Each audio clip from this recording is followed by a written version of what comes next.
Sa nasipit Agusan del Norte dahil sa malakas na buhos ng ulan itong Martes ng gabi at kahapon ng madaling araw, binaha ang isang barangay at apektado ang mahigit sa 150 katao.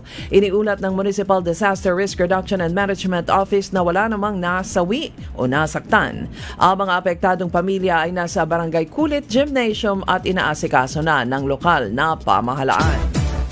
Sa Cagayan de Oro City, 7 driver at konduktor ang nagpositibo sa paggamit ng shabu.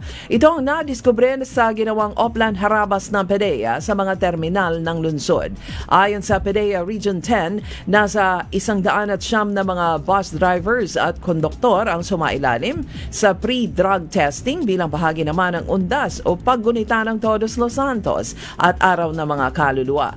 Ang 7 nagpositibo ay hindi muna pinabiyahe upang iwas disgrasya sa mga uuwi sa probinsya.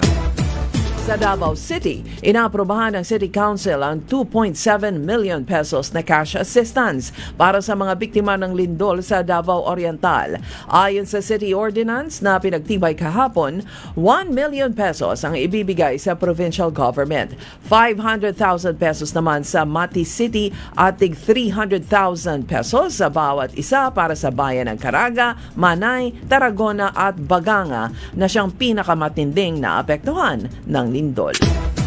Sa Basilan, pinagsabihan ni Mayor Ingaton Izdarul ng bayan ng Tipo-Tipo ang MILF na disiplinahin ang kanilang mga tauhan upang maiwasan ang kaguluhan sa bayan. Ang parawagan niya ay kasunod naman ng balak sana ng mga batang kasapi ng MILF na pasukin at agawin ang Tipo-Tipo Town Hall upang tugisin ang isang kawani na sangkot sa pagpatay sa isang Islamic preacher noong October 21.